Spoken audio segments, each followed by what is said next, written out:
Hello, and welcome to season 2 of our Think Board podcast, where we are very excited to be here at the beautiful Grand Sal located in the Met, where we'll be broadcasting season 2 from. And so just a reminder to please subscribe and comment. As you know, we love a community that is engaged and informed, and so make sure you leave some comments. And with that, welcome to today's guest. Thank How you for are having you? Me. I appreciate it. Thank you so much for being here. So you're absolutely right about that. It is a great space, right? It is. Have you ever been here for a concert or? Yeah, I actually did an event here in 2024 with BET to try to encourage folks to get out the vote. To get out the vote event. Yeah, very nice, very nice. And then we were sworn in here too. Oh, yeah, that's right. That's right. And we are honored to have that here on the corridor. I think it started with Mayor Kenny. He was one of the first mayor's administration that came in and got sworn in, and then after that, it just kind of became a habit. So I'm really excited about that. I like it. I have no bias, no complaints. Let's talk about a little bit about you. How about you share some of what you do and your background and who you are for those who may not know? Okay, sure. So I'm Councilmember Isaiah Thomas. I'm a council member at large. I'm also the majority whip on City Council. I'm born and raised in the city of Philadelphia. I'm a product of the school district of Philadelphia. By trade, really, I always tell people I'm a teacher. I still coach high school basketball. I sit on the board for PIAA District 12 in the sports space. I sit on the board for other organizations across the city of Philadelphia, the African American Museum, Mirror Arts, several other organizations, the Citizens Foundation. Outside of that, I'm a husband. I'm a father. I have 3 children. Isaiah Jr., who's 13, Isaac Quincy, who is 5, and Loriana, who is 3. And my wife, Clissa. We live in Oak Lane. Then I'm an open book. So I'm here to answer any questions. I love being a public servant. I love being a servant leader for the people of the city of Philadelphia. I feel like we've had some very good legislation during my time in office. I feel like we've been able to advocate and fight for organizations to get dollars and resources. And including the NBR, you were very supportive with the North Renaissance receiving some dollars ahead of 2026. Well, because it's great work being done, and those are the type of initiatives that we like to support. And even outside of that, I still recognize that while I feel like we have a number of things that we've been able to accomplish, I still have a lot more work to do. People are struggling probably more now than any time since the pandemic. And I think it's up to us as government to be innovative and to be attractive and figure out how do we get people to choose our city, whether it's to reside or to go to school or to open a business. Or for events. Or, of course, for events. Right? Absolutely. Like 2026. Well, 2026 is major. Yeah, and so let's talk about your role with 2026 and all things FIFA, World Cup, MLB, what else? Well, I'll be honest. I remember the first time somebody came to me about 2026, and I told them, you're absolutely crazy. I'm not fighting for money for that because, it's so far away. And I believe this was like 2022. Yeah. And I was like, no, absolutely not. And, I said, well, if, in the midst of talking to some of our tourist folks, I told them, I said, well, look, next year, if there's no traction, then I'll take on the fight. And there was no traction. And so we began to partner with a lot of our tourist folks and other organizations across the city to start fighting for funding. I believe it's in 2023. And we've seen some significant victories as it relates to advocacy, as it relates to elevating the importance of the conversation, as it relates to making sure that the city was prepared, the private sector was prepared, neighborhoods, communities, constituents are prepared. And again, we still have more work to do, but we've had some success. We've been able to fight for dollars to not just go to the tourist organizations, but other organizations who I would consider part of the signature of the city who traditionally don't get money from the city. And that list has been great. We want to continue to fight for that. We've been advocating for grant programs. We've held a number of hearings. I think that's what really elevated the conversation. And now we're even looking at legislation that we can do to make sure that the city is prepared to show off how amazing we are to what we expect to be over 500,000 people that's going to visit our city in just a short amount of time. Talk about that. Talk about the events and the preparedness. What does that look like? So we know that next year is the 250th birthday of the country, and that in itself is going to attract a lot of people to the city of Philadelphia. We also know FIFA is going to be here as well, and those are the 2 events that's going to attract the most people. But when I think about it through the lens of the city, I always think about experiences, especially for our young people. And so Major League Baseball All-Star Game being here is going to be amazing. We want to see a lot of baseball activation, just like we're seeing soccer activation, encouraging people in neighborhoods who don't traditionally play baseball, just like we're doing soccer, to get involved, to provide workshops and programs to inspire our youth. We also know that March Madness first couple rounds are going to be here. We know FIFA is going to be here. We know that the Convention of Conventions is going to be here.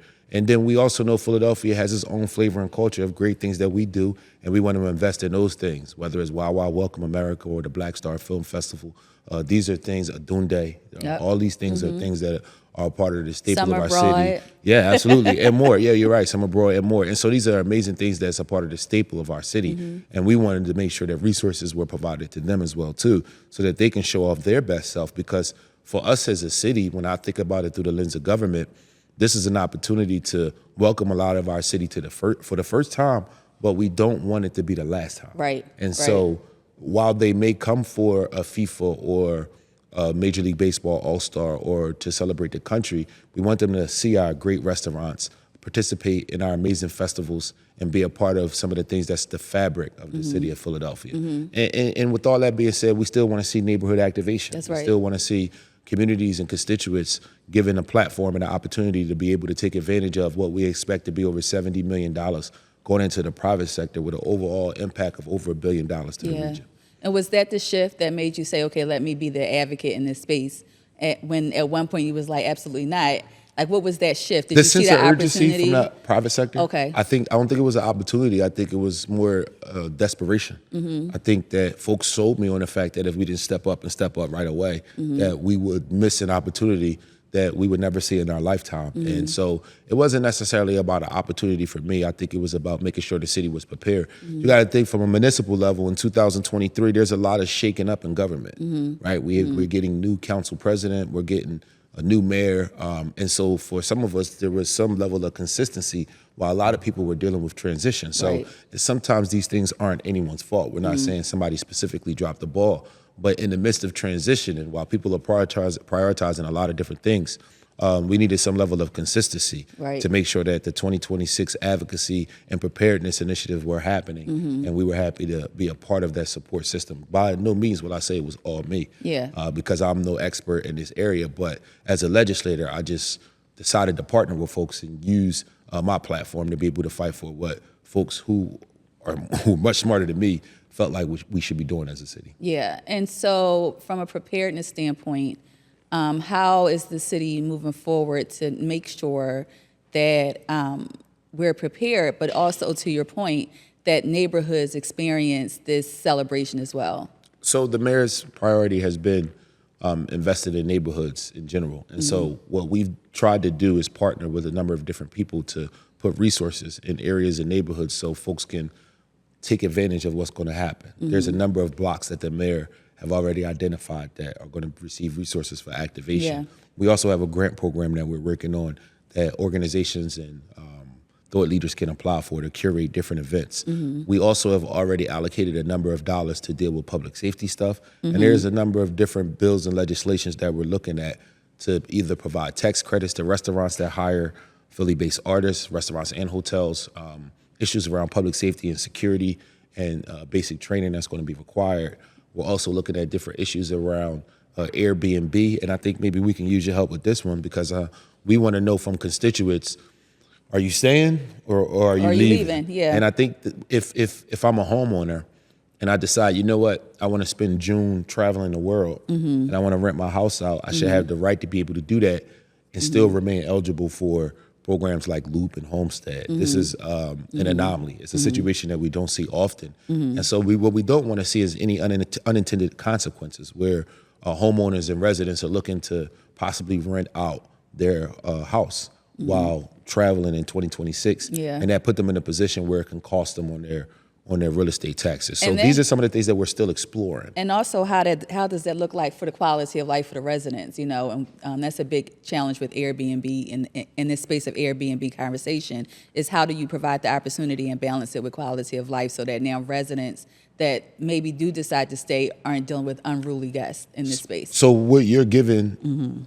the listeners in the platform is an example of how government makes decisions based on what constituents say. If there is an outpour of constituents who are homeowners who say that they want to see an option for short-term rental, and short-term licenses to be able to have this one-time situation, then government is going to respond to that. Yeah. If constituents are saying, I'm more worried about the nuisance that renting can provide in traditional residential homeowner neighborhoods, then government is going to respond and we're not going to provide it. So we still have a little bit more work to do, and I think that's an example of the engagement of constituents will determine which way we go. Yeah, and I think something else I heard you say was you spoke about kind of legacy planning and how these investments into neighborhoods, they're not just necessarily for 2026, but 2026 can serve as like the stepping stone.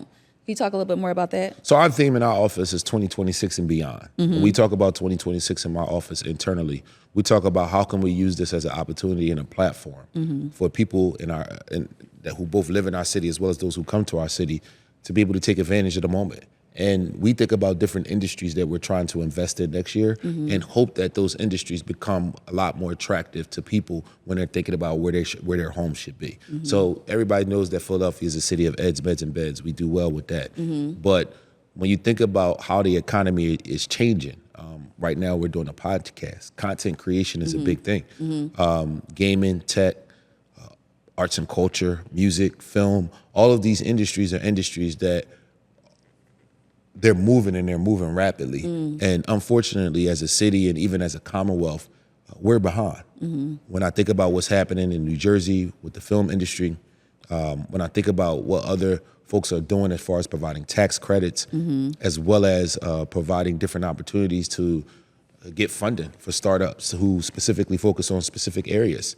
But then I think about the foundation that's already here with universities like Drexel, who have one of the best gaming programs in the entire country. It's unfortunate that young people come here and go to school for gaming, but don't stay here because the professional opportunities aren't here. So when I think about 2026 and beyond, I think about next year being an opportunity for us as a city to become more attractive to multiple industries, to put us in a position to be able to grow the pie, right? More revenue for the city without increasing taxes for people or for businesses. Yeah, let's talk a little bit more about that, because for the Northborough Renaissance, one of our major programs is business attraction and retention, and really putting an emphasis on experience-based businesses being on the corridor and along especially in our arts and culture district. And so how do we change that narrative where people aren't coming here for a skill and leaving, but they're coming here and then investing that skill back into local economy?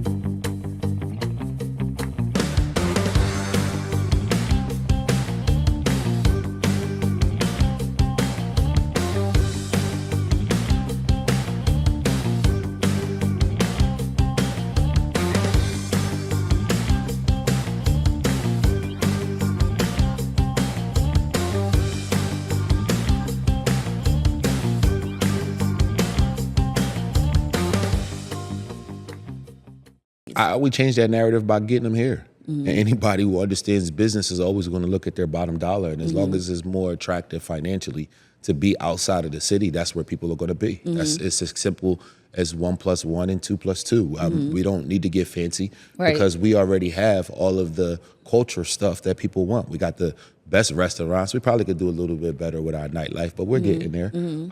Where we've seen some significant growth in the area of public safety, and so now it's just about dollars and cents. And we have to put people in a position where it financially makes sense for them to move their business to have that quote unquote experience in the city of Philadelphia. I agree with you 100%.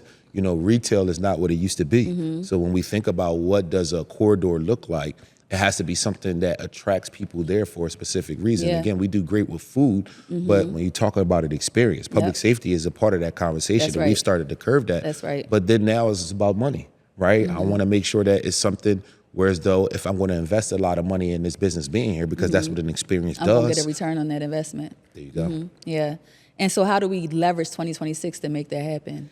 So I think it's an opportunity to create pilot programs and to invest in different type of initiatives to be able to see what works and what doesn't work. And if we see experiences, if we see people curate things that is amazing in the film industry, let's try to figure out how to double down. If we see people do things that's amazing in gaming or tech, Let's figure out how to double down. If it's in fashion or if it's in arts and culture, let's figure out how to double down. I think it's important that we look at what's happening through a fiscal lens. We look at it very closely. We examine what goes well, and again, we double down. Yeah. And we put ourselves in a position to be able to incentivize specific industries to say, I want to be in Philadelphia. And I really do appreciate that perspective, because sometimes when global events come to cities, a lot of conversations don't lean towards that pilot product, right?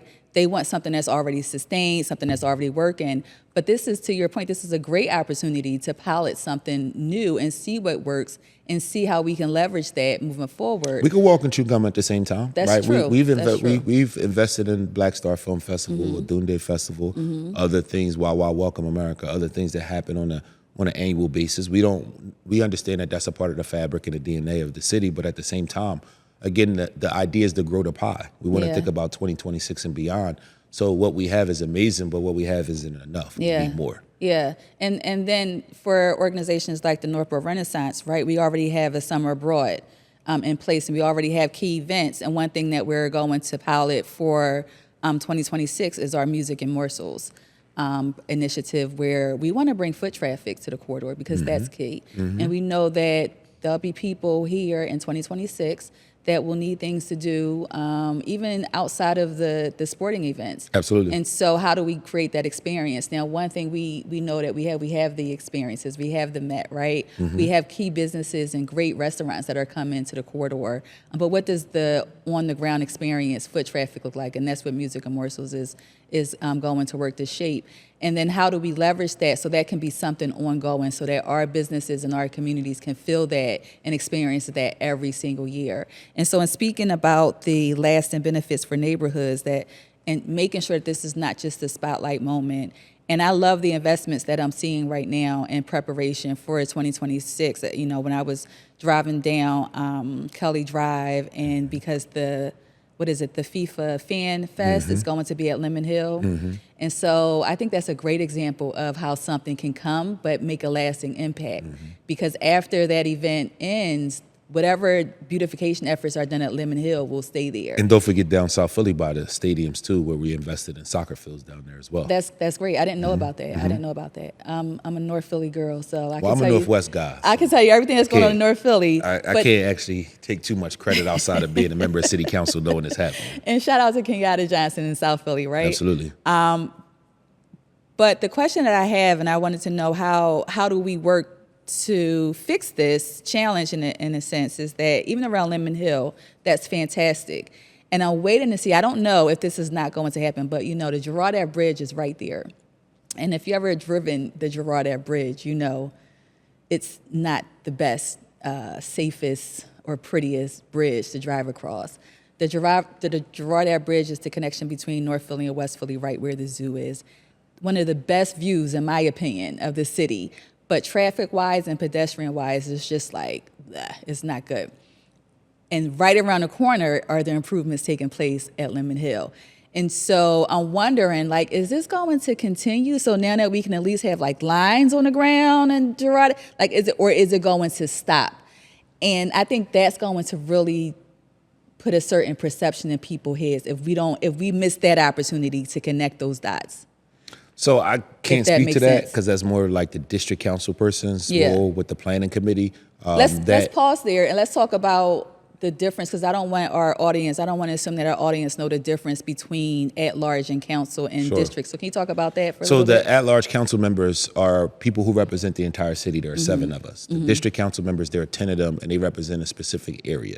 So when you're talking about capital investment in things like roads and bridges, when you're talking about zoning and permits, things of that capacity, the person who knows the area most tends to be the person who runs point on those specific things. So when you talk about Lemon Hill is a capital project, but it's under the umbrella of 2026. So as somebody who's been working on those initiatives, I would know about that. When you're talking about a bridge that just happened to be in proximity to things that's going on with 2026 based initiatives, because they're so close in proximity, the average person would think, well, if you know about that, you know about this. But that's not necessarily the case. So that would be more of a conversation with the district council members. And I mean, again, my my position is always, if there's an appetite from the constituents, Yeah. the elected officials tend to respond. Yeah. So if there are Yeah. other constituents who are in the listening audience, or people who reside in the area who really care about that initiative, if people make enough noise about it, you're going Yeah. to see some investment Yeah. in that particular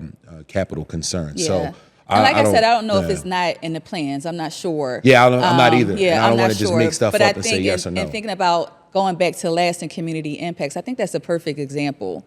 And it's not necessarily a dig or anything like that. It's just an example of how beautification can take place and how it can really impact if we just take a step further and just look across the street and say, you know what, while we're doing this right here, let's make sure we're doing this, because this is really going to have a lasting impact on the whole. I mean, it's a connector, right? And so thinking about going back to, again, those lasting impacts, what does that look like for you as you're in this space?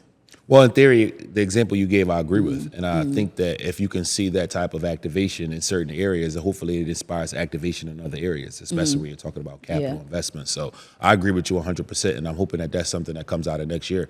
So